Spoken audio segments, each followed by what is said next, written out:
Pasamos a nuestro cuarto tema de esta mañana, que es proyecto de ley de reforma al Código de Aguas, boletín 754312, un nuevo estatuto jurídico de los derechos de agua. Expone don Rodrigo Torres González, abogado jefe del área de litigios de Elías Abogados y ex jefe de litigios de la Dirección General de Aguas. Don Rodrigo, muy buenos días, bienvenido. Hola Arturo, ¿cómo estás? Muy buenos días a todos y a todas. Aprovecho de saludar especialmente a todos los espectadores.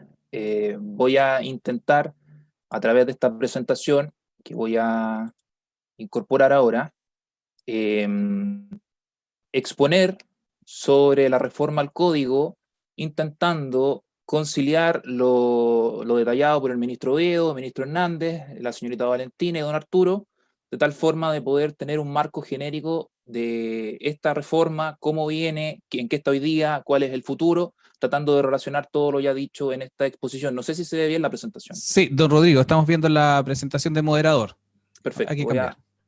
la cambiaré. ¿Ahí sí? Ahora sí, muchas gracias. Perfecto, no, gracias a ti.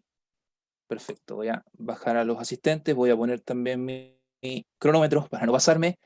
Y bueno, vamos a iniciar entonces. Vamos a hablar hoy día sobre 6 contenidos. Primero, una breve exposición del actual Código de Aguas, muy relacionado con lo que señaló el ministro Oviedo y Arturo Beltrán recién. Una pequeña reseña a la historia de tramitación del proyecto de ley. Cuáles son los principios de la reforma, que a mi modo de ver son muy claros, y cuál es su contenido. ¿En qué está hoy día? Que es el debate constitucional del proyecto. Hoy día está en la Comisión de Constitución del Senado, ha ido avanzando progresivamente, va aproximadamente en la mitad del debate. Unos comentarios especiales a propósito de la Asociación de Municipalidades de la Zona Norte. Quiero hablar un poquitito de Aguas del Minero, si es que me permite el tiempo, y solo unos comentarios finales para poder cerrar la presentación. Bien.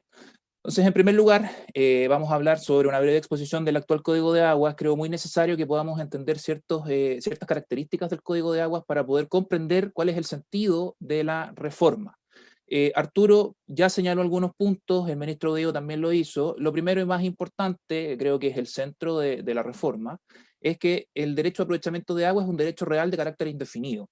Eso va muy ligado precisamente a lo que señalaba el ministro Oviedo, que es esta superprotección constitucional de este derecho de aprovechamiento, y eso evidentemente ha generado mucho conflicto al momento de intentar limitarlos a propósito de los periodos de escasez hídrica que se encuentra actualmente en nuestro país. Muchos han llamado sequía estructural, criterio que por supuesto yo también comparto. También Arturo había señalado brevemente que los derechos pueden ser consuntivos, que son los que se permite extraer y ocupar en su totalidad, los no consuntivos aquellos que se devuelven a la fuente natural, pueden ser superficiales o subterráneos. Muy brevemente, que de manera natural uno puede entender lo que son aquellos que se extraen desde la fuente superficial que está a la vista, subterráneos aquellos que están bajo el seno de la tierra, pueden ser permanentes o eventuales. Tal como dijo Arturo, permanentes serán los que se deben satisfacer en su totalidad, y los eventuales serán solamente satisfechos una vez que se satisfacen, valga la redundancia, los permanentes. Continuo, que permite extraer la totalidad del caudal durante las 24 horas del día. Discontinuo solo por periodo, y alternado cuando existen dos personas que evidentemente tienen que ir alternando el uso de este derecho de aprovechamiento.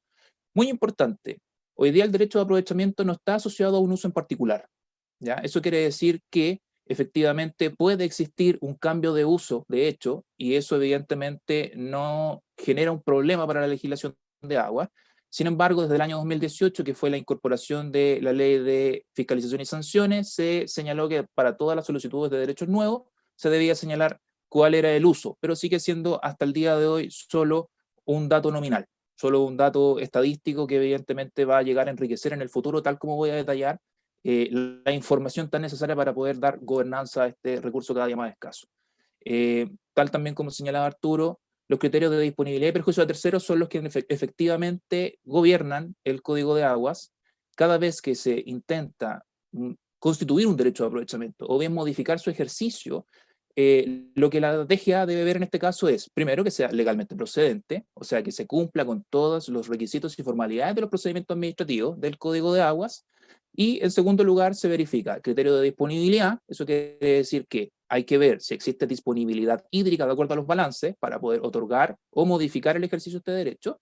Y por supuesto que no exista perjuicio a terceros. ¿Cuáles son los perjuicios a terceros? La existencia, por supuesto, de derechos constituidos con anterioridad. Eso va muy ligado al derecho real de propiedad que establece la Constitución política vigente. Muy ligado también a no asociarlo a un uso. No existe obligación de inscribir este derecho en el conservador de bienes raíces, ni tampoco de registrarlo en el catastro público de aguas. Eso evidentemente genera un problema de información bastante grande, ¿ya? Cuando uno no inscribe en el conservador de bienes raíces como usuario del derecho a aprovechamiento de agua, no va a generar ningún problema porque no existe ninguna sanción. Solamente va a generar un problema en caso de que yo me quiera oponer a otro tipo de solicitudes, porque en definitiva eso no va a permitir que yo pueda acreditarle a la Dirección General de Aguas o bien a un tribunal jurisdiccional la legitimación activa para poder impetrar este daño o interesado que llama la ley de procedimiento administrativo. Y en caso de no registrarlo en el catastro público de aguas tampoco existe una sanción hoy día. Solamente existe una especie de cortapisa en el Código de Aguas que señala en el artículo 122 que uno no puede efectuar solicitudes al servicio de la DGA ni a servicios sanitarios para poder efectuar algún tipo de solicitud respecto a este derecho de aprovechamiento de agua. Pero la verdad es que cuando uno no catastra el derecho es porque no va a hacer ninguna modificación. Y en caso de que haya necesidad de, por ejemplo, implementar un recurso de reconsideración, que sería en materia de aguas propiamente tal, un recurso administrativo, la verdad es que hoy día, en virtud de la legislación general, la Dirección General de Aguas se encontraría obligada a resolver el fondo del asunto en virtud del principio conclusivo. Por lo tanto, tampoco existe una real sanción por el no registro de este derecho en el catastro público de aguas. Respecto a consumo humano, muy importante que después vamos a retomar, el Código de Aguas, como bien no tiene un uso asociado, tampoco lo contempla. Sin embargo, mantiene hoy día en el artículo 56 la facultad de cavar en suelo propio para consumo humano y subsistencia. Eso hoy día solamente existe en agua subterránea, no existe en agua superficial, y ya vamos a ver cómo se modifica con la reforma, Boletín 7543. Existe también una modificación que ingresó en el año 2005 a la legislación de aguas, que son las patentes por no uso. Estas patentes por no uso llegan a un tope de valor. Eso quiere decir que llegando al tope de valor no pueden seguir creciendo. Eso también se modifica, lo vamos a ver más adelante. Caudal ecológico, muy interesante respecto de materia de preservación ecosistémica.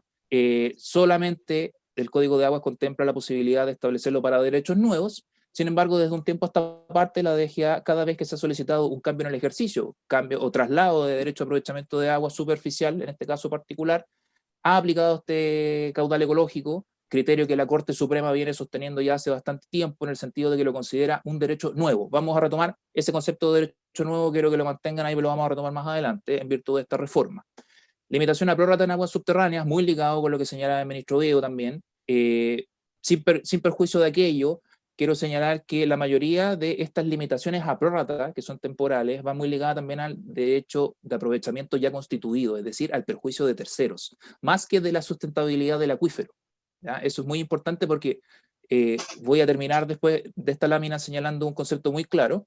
Siempre se ha entendido el código de aguas hoy día en doctrina, que es como un código de riego, más que de la protección del recurso hídrico propiamente tal. ¿Bien? Solamente para limitar los derechos de aguas superficiales existe la declaración de escasez. No existe hoy día una facultad distinta de la Dirección General de Aguas para poder limitar sin decretos de escasez dentro de las cuencas del país respecto de aguas superficiales. Y para terminar, la DGA ejerce una potestad reglada. No puede hacer más que lo que el código lo mandata y le permite. Por lo tanto, es muy esencial tener legislación hídrica en este código de aguas, y es lo que se pretende a través de la reforma, para poder ampliar las facultades del servicio respecto de la gobernanza de este recurso que cada día es más escaso. Muy breve, respecto del historial de tramitación, este proyecto ingresó a la Cámara de Diputados el 17 de marzo del 2011, ya han pasado 9 años ya. Ingresó por moción parlamentaria, en donde se incorpora la función del agua, reserva de caudal y concesión temporal, eso es lo primero. Luego se mantuvo un buen tiempo, no dormido, pero con avance muy lento, y retoma fuerza el año 2014 con el gobierno de Bachelet II, en donde se incorpora una indicación, y ahí están señalados cuáles serían los ejes de ese entonces. Uso prioritario, se define plazo para concesión temporal, que es un gran paradigma que viene en la reforma, constitución de derechos en cuencas sin disponibilidad para consumo humano, ya lo vamos a retomar más adelante, modificación del estatuto de patentes, plazos para inscribir derechos en conservadores, que es la primera vista para poder buscar obtener la información, Luego se ingresa una segunda indicación, tercera y cuarta, todas el año 2015, y ahí ustedes pueden ver que son prácticamente perfeccionamientos de estos ejes centrales. Y tal como señalé, retoma el impulso que tiene hasta hoy día entre el año 2014 y 2015. Luego, el 22 de noviembre del año 2016, se vota en la Cámara de Diputados, se aprueba en general y en particular cada uno de sus artículos y se deriva a las comisiones de recursos hídricos y agricultura en el Senado. Sin embargo, el año 2019, el 31 de enero, el gobierno de Sebastián Piñera II ingresa una indicación en donde la verdad es que es bastante difícil de abordar, porque modifica prácticamente todos y cada uno de los artículos e ingresa por una vía bastante compleja, que es modificar el código de aguas, más no la indicación sustitutiva que ya venía del gobierno anterior. Por lo tanto, se hizo muy compleja la tramitación en agricultura porque estábamos en presencia de dos proyectos paralelos, el proyecto de Bachelet y el proyecto de Piñera, y por lo tanto la Comisión de Agricultura lo que tuvo que hacer era votar un artículo mirándolo respecto de otro, no un solo proyecto como un conductor. Por lo tanto, llegamos en definitiva a un proyecto que está en la Comisión del Senado con la mayoría de los artículos que venían del Ejecutivo de Bachelet 2, pero con algunas modificaciones de Piñera 1. Hay que señalar al respecto que efectivamente la mayoría de las indicaciones que presentó el gobierno de Sebastián Piñera no fueron acogidas. Solamente quedó planes estratégicos de cuencas, derecho de conservación en la fuente natural y nada más. Vamos a seguir avanzando ahora con ya lo más relevante, que sería, a mi juicio, los principios que trae esta reforma. A mi entender son 4. Primero, las funciones del agua y el uso prioritario. Eso es algo que viene en la reforma, ya está contemplada en la legislación que hoy día está en votación, y trae 5 funciones: consumo humano, saneamiento, uso doméstico de subsistencia, preservación ecosistémica y usos productivos. Sin embargo, si ustedes analizan la norma, señala solo 4 puntos de interés público: es consumo humano, saneamiento, preservación ecosistémica y la disponibilidad de las aguas y sustentabilidad de acuíferos. Aquí queda fuera el uso productivo. Eso quiere decir que evidentemente el legislador lo que pretende es darle mayor impulso o mayor protección al consumo humano, saneamiento y preservación ecosistémica por sobre el uso productivo, que es un cambio de paradigma bastante importante, porque la verdad es que hoy día el uso principalmente del recurso hídrico es de carácter productivo. Luego establece usos prioritarios, que es el consumo humano y saneamiento, con una facultad que trae aparejada, que es la constitución y limitación de derechos de aprovechamiento en virtud de este consumo humano y saneamiento, y la obligación del servicio de establecer o mantener o resguardar la armonía y equilibrio entre la preservación ecosistémica y usos productivos. Ahí uno puede ver que efectivamente el uso productivo pasa a ser el último en la cadena dentro de los usos prioritarios de las aguas, lo que evidentemente genera un cambio de paradigma bastante importante. ¿Dónde vemos reflejados todos estos principios que recién señalaba? Primero, en la facultad de reservar aguas para subsistencia y preservación ecosistémica. Eso está, no quise poner los artículos porque evidentemente están en constante modificación, pero se encuentra hoy día en el artículo 129 bis 1A, que es la posibilidad de, el quinto, que es reservar estas aguas para subsistencia y ecosistema. Tenemos también la posibilidad de extraer superficialmente para consumo humano. Eso está en el nuevo artículo 20, que permite extraer aguas superficiales ahora para consumo humano, sin necesidad de constituir un derecho. Tenemos también ahora la posibilidad de que un comité de agua potable rural pueda acabar en suelo propio hasta un tope de litros por segundo y poder abastecer a su comunidad. Se pueden constituir derechos para subsistencia sin disponibilidad en la fuente, que es algo que conversamos, lo puse en asterisco porque está en plena votación, ¿ya? Por lo tanto, no es algo que esté asentado totalmente, está en plena discusión constitucional ese tema.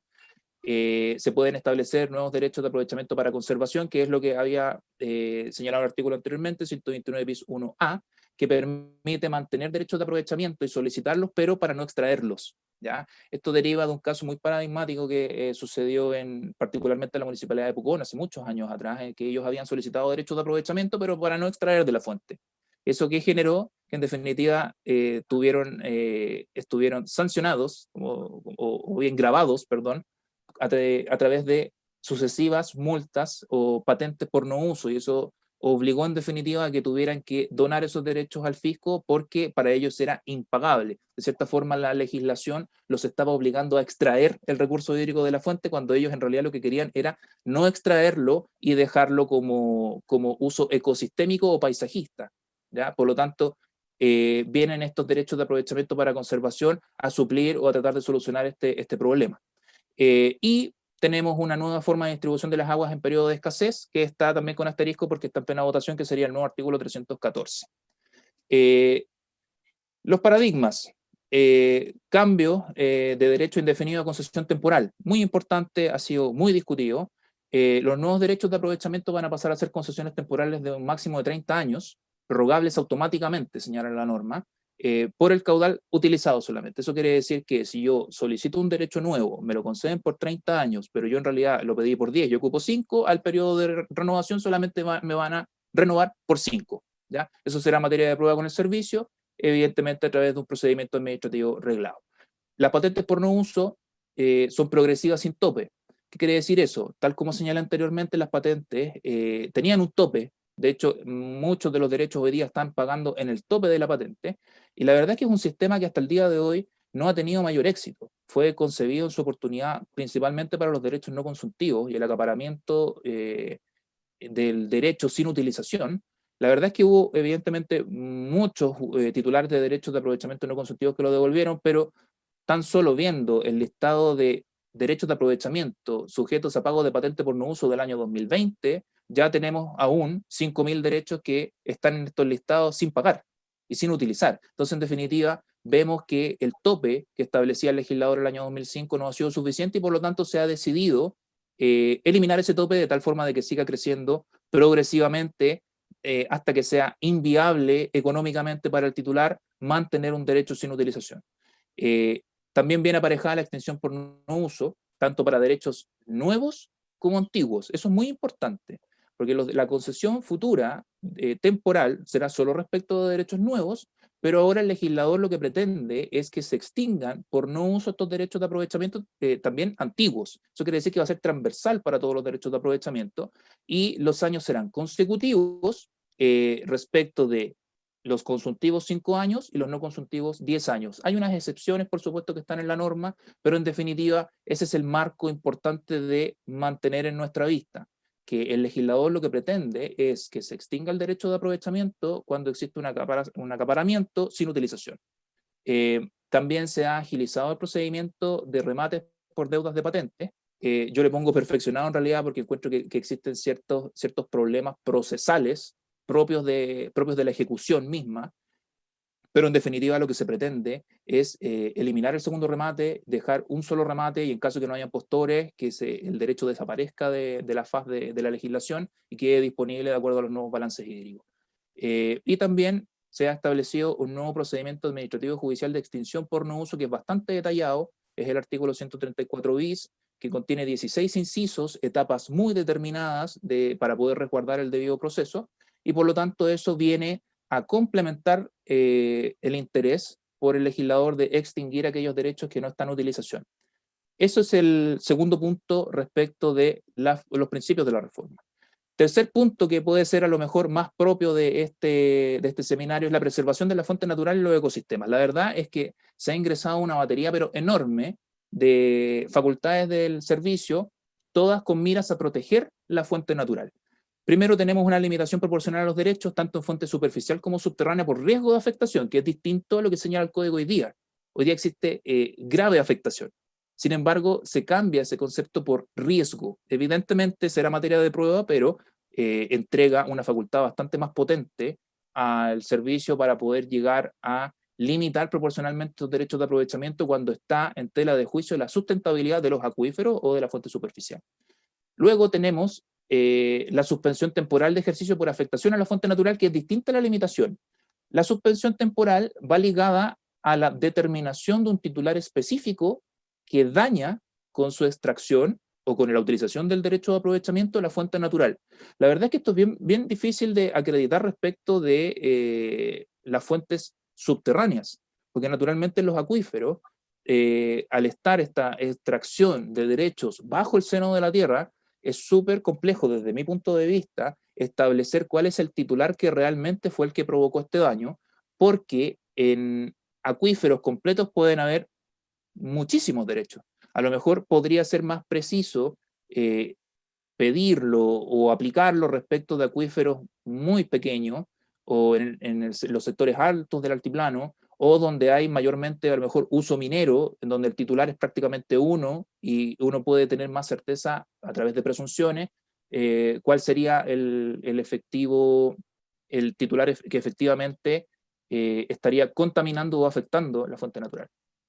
Luego, tenemos una obligación de informar el cambio de uso productivo bajo procedimiento de sanción. Esto es muy importante, porque hoy día, tal como señalé anteriormente respecto de la legislación actual, no existe necesidad de informar los cambios de uso productivo, ahora sí, y eso evidentemente va a traer un nuevo análisis del servicio, para poder determinar si este nuevo cambio, o el cambio, si es el primero, va a afectar o no la fuente natural. Tenemos que entenderlo siempre como cambio de uso productivo de industria. Por ejemplo, creo que es lo más sencillo de entender, cambiar el uso de un derecho de aprovechamiento desde agricultura a industria minera, por ejemplo. Evidentemente, la industria de agricultura es muy probable que sea menos intensiva que la minera y por lo tanto podría eventualmente traer afectaciones a la fuente natural, y esta facultad viene incorporada en esta modificación del código. Viene también un perfeccionamiento de la norma que nos permite explorar zonas que alimentan vegas, pajonales y bofedales. Ahora se incluye región de Arica, Tarapacá, Antofagasta, Atacama y Coquimbo. Antes, evidentemente, como era una norma antigua, no contemplaba la división de regiones en el norte de Chile. Tampoco se pueden explorar en zonas que son declaradas como ecosistemas amenazados en los humedales a través del Ministerio de Medio Ambiente. Existe un principio de aprovechamiento sustentable que es muy importante, porque esta declaración de principio lo que hace en definitiva es informar la legislación hídrica completa, aun cuando está contemplado dentro de un artículo que va relacionado al agua subterránea. Creo que esta declaración de principio es bastante más general. Por lo tanto, evidentemente va a ser un principio que se debe sopesar al momento de ejercer cualquier tipo de acto o poder constituir derecho de aprovechamiento o efectuar alguna modificación al ejercicio de un derecho de aprovechamiento ya constituido. Muy importante también, puede ser rechazado un cambio de punto de captación solicitado en acuíferos declarados como área de restricción o prohibición si se afecta la sustentabilidad. Eso es muy importante, porque esto antes, o en la legislación actual, no existe. Tú puedes efectivamente cambiar el punto de captación dentro del área de restricción o prohibición mientras se mantenga dentro de la misma cuenca o acuífero. La verdad es que hoy día se incorporan elementos de sustentabilidad en la mayor parte de estos artículos y por lo tanto existe una modificación sustancial de entender la gobernanza del agua y cómo administrarla. Bueno, caudal ecológico, eso venía de antes, pero ahora se perfecciona, que de ahí lo vamos a conversar un poquitito. Los nuevos derechos de aprovechamiento para conservación, que ya lo conversamos, y los planes estratégicos de cuencas, que sí quedó en la modificación, y se establece que se debe generar un máximo de 10 años para el periodo que le sigue. Luego, creo que también es un eje importante, de acuerdo a los que he podido detectar, hay varias modificaciones que tienden a obtener información para la toma de decisiones en la gobernanza del agua. Tengo 20 minutos, así que voy a apurarme. Cambio de uso, mencionado como principio ecosistémico, es lo que conversamos antes. Evidentemente lo que le interesa a la DGA es que exista una modificación en ese sentido para que se sepa cuál es el uso que se está dando al agua. Luego, existe una obligación de constituir comunidades de usuarios en áreas de restricción bajo sanción de rechazar cambio de punto de captación, porque el legislador lo que pretende, en definitiva, es obtener información y gobernanza a través, en este caso, de las comunidades de agua. Obligación de catastrar derechos bajo procedimiento de multa e imposibilidad de transferir el derecho. Eso quiere decir que si uno tiene un derecho de aprovechamiento, pero no lo ha catastrado, que es el registro de la DGA, no va a poder transferirlo en el futuro. Por lo tanto, la DGA lo que está obligando es a ingresarlo como información al servicio para poder ejercer algún acto de disposición sobre el mismo. Por lo tanto, la DGA ya va a saber antecedentes que antes no tenía. Luego tenemos que todos los derechos nuevos, la DGA se va a subrogar en la acción del titular y va a inscribir y catastrar el derecho por sí. Va a solicitar los dineros al titular, pero la gestión de inscripción y catastro la va a hacer el mismo servicio, de tal forma de asegurarse que la información le llegue, porque él mismo lo va a hacer. ¿Ya? Eso es muy importante. Segundo transitorio, que es regularización de estos usos ancestrales, va a ser sin intervención del tribunal. Luego el quinto transitorio, que son todos estos procedimientos de reforma agraria, también establece un nuevo procedimiento, pero lo más importante acá es que se va a establecer un plazo máximo para iniciar estas regularizaciones. Ya no van a ser eternas, porque hoy día tenemos el problema de que el segundo transitorio ha generado un sistema paralelo de constitución de derechos de aprovechamiento a través de la accesión de posesiones, que de hecho ayer salió un fallo de la Corte Suprema respecto al mismo tema, que permite a usuarios que han adquirido un predio regularizar usos ancestrales sumando los usos anteriores. ¿Ya? Entonces, en definitiva, se establece un plazo máximo para iniciar estas regularizaciones, excepto la ley indígena, que esa es la fórmula que tienen hoy día para poder regularizar sus usos y dar también cumplimiento a esta propiedad del agua en la ley indígena, que de hecho hace muy poquitito también fue modificada y se incorporó el agua dulce de pozo, ya en las comunidades atacameñas y aymara. Y evidentemente también con el deber de, o con la intención de obtener información, se establece una caducidad masiva por no inscripción de derechos de aprovechamiento en el conservador o en el catastro público de agua, estableciendo un plazo máximo de 15 meses. Eso quiere decir que todo derecho que no esté inscrito ni catastrado va a ser caducado, de tal forma de que haya una especie de orden con la información que permita al servicio, que tiene muy poca información, valga la redundancia, tomar las riendas de la gobernanza de un recurso que es cada vez más escaso. La verdad es que el servicio tiene muy poca información porque no existen hasta el día de hoy elementos constitutivos de sanción por no entregar esa información al servicio. Entonces, eso es muy importante y eso logro detectar como 4 ejes importantes de la reforma. En el presente hoy día tenemos el debate constitucional. Son 6 puntos los que se han tocado. Voy a tomar un poco las palabras del ministro Oviedo. Todo está radicado lamentablemente en la afectación del derecho de propiedad que está constitucionalmente garantizado para los derechos constituidos o reconocidos en conformidad a la ley. La mayoría de las votaciones se están dando en una votación de 3-2. Se aprueban los preceptos porque tenemos a los senadores Durresti, del Partido Socialista, Huenchumilla, de la Democracia Cristiana, Pedro Araya, que es independiente con cupo PPD, en el sector del apruebo, digamos, de esta reforma, y tenemos al senador Galilea, de Renovación Nacional, y a la senadora Ebensperger, de la UDI, en el sector de, o con la intención de modificar o rechazar ciertas reformas al código. La mayoría, como bien decía, de estos casos va relacionado a la afectación del derecho de propiedad. Por ejemplo, cuando se habló de futuros derechos como concesión administrativa en uso y goce, se dijo inmediatamente que era expropiatorio. Cuando se habló de temporalidad de derechos de aprovechamiento, también se dijo que se estaba quitando una facultad del dominio propiamente tal del derecho de aprovechamiento y que eso no estaba contemplado en la Constitución. Facultad de limitar o suspender extracción por grave afectación, también lo mismo. El derecho de propiedad, por lo tanto, es absoluto sobre este caudal que se me otorgó. Reducciones temporales del ejercicio de derecho de aprovechamiento superficial es proporcional, lo mismo. Si no era proporcional, evidentemente no iba a ser una votación positiva porque no se podía afectar a un derecho por sobre otro, ya que podría ser arbitrario. Caudal ecológico, hubo una discusión muy importante respecto de una excepción a la regla de establecer caudales ecológicos a aquellos derechos de pequeños agricultores en zonas declaradas como áreas de protección, áreas declaradas bajo protección oficial de la biodiversidad.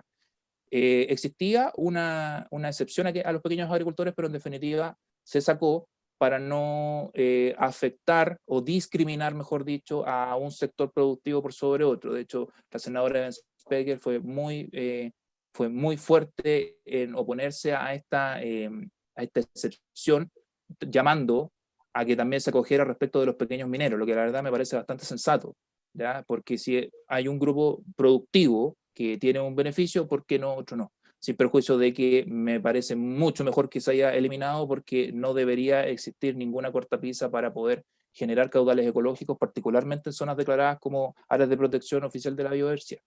Finalmente, lo que está pendiente en asterisco, facultad de constituir derechos de aprovechamiento cuando no hay disponibilidad, eso es para usos domésticos, ¿ya? Eso quiere decir que no habiendo disponibilidad en un acuífero o en una cuenca, igualmente el presidente de la República, a través de la facultad delegada, a través del Ministerio de Obras Públicas, va a poder constituir derechos para satisfacer consumo humano y saneamiento.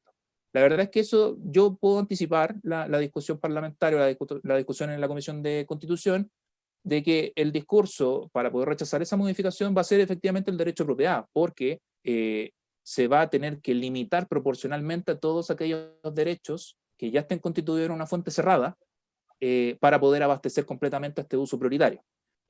Lo mismo respecto a la improcedencia, indemnización y redistribución, que eso es la redistribución del artículo 314, que establece una obligación a las juntas de vigilancia respecto de ríos, respecto de cauces superficiales, para poder llegar a un acuerdo que permita la redistribución de las aguas, pero siempre respetando y buscando que se mantenga los usos prioritarios por sobre los usos productivos. Eso quiere decir que, en la práctica, va a existir la posibilidad de que las juntas de vigilancia o la Dirección General de Aguas deban constituir acuerdos, deban llegar a acuerdos en donde no se quite o se abastezca, perdón dicho, al uso humano, al consumo humano en su totalidad, y simplemente sea a prorratar la disminución respecto de los usos productivos. ¿Ya? Eso también de hecho salió en el diario financiero una columna hace mucho tiempo atrás, señalando que eso podría ser expropiatorio. Y lo último, que evidentemente va a ser lo que más va a generar controversia, en la aplicación de la extinción y la caducidad de derechos anteriores a la reforma. ¿Por qué? Porque ya mucho se ha dicho que no puede legislar el legislador, valga la redundancia, respecto de situaciones pasadas y consolidadas.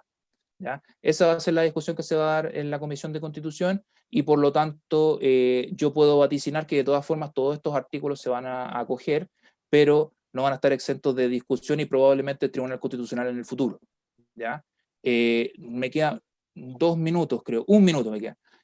Quiero hablar muy brevemente respecto de las aguas del Minero. Las aguas del Minero, la verdad es que hoy día están constituidas están contempladas principalmente en el artículo 56 del Código de Aguas y el artículo 110 del Código de Minería. Se ha dicho en doctrina que efectivamente el 110 es bastante más, o prevalece por sobre el Código de Aguas en esa materia porque es más nuevo, y evidentemente eso tiene una consecuencia, que el Código de Aguas señala que solo se puede utilizar este hallazgo sorpresa de agua para explotación, pero el Código de Minería habla de explotación, exploración y beneficio del concesionario minero. Ya ahí se amplía el espectro.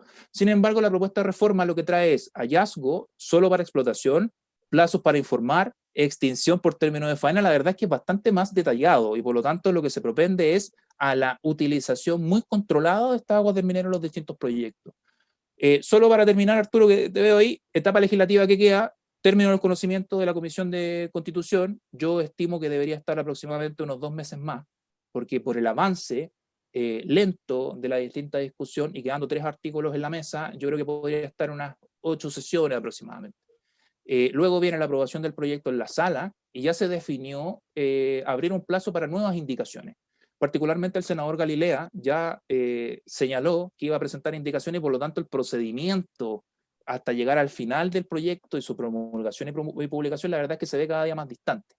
En caso de haber indicaciones, que ya sabemos que va a haber por lo anunciado por el senador Galilea, eso debería llegar al conocimiento de la Comisión de Recursos Hídricos y Agricultura del Senado. Por lo tanto, ya podríamos establecer 1 año aproximadamente de tiempo. Luego viene la votación en particular en el Senado y después va a pasar a tercer trámite constitucional, ¿ya? Eso sería una comisión mixta porque se han ido modificando muchos artículos de lo que venía de la Cámara de Diputados. Por lo tanto, yo estimo que fácilmente el proyecto le deben quedar unos 2 años de tramitación.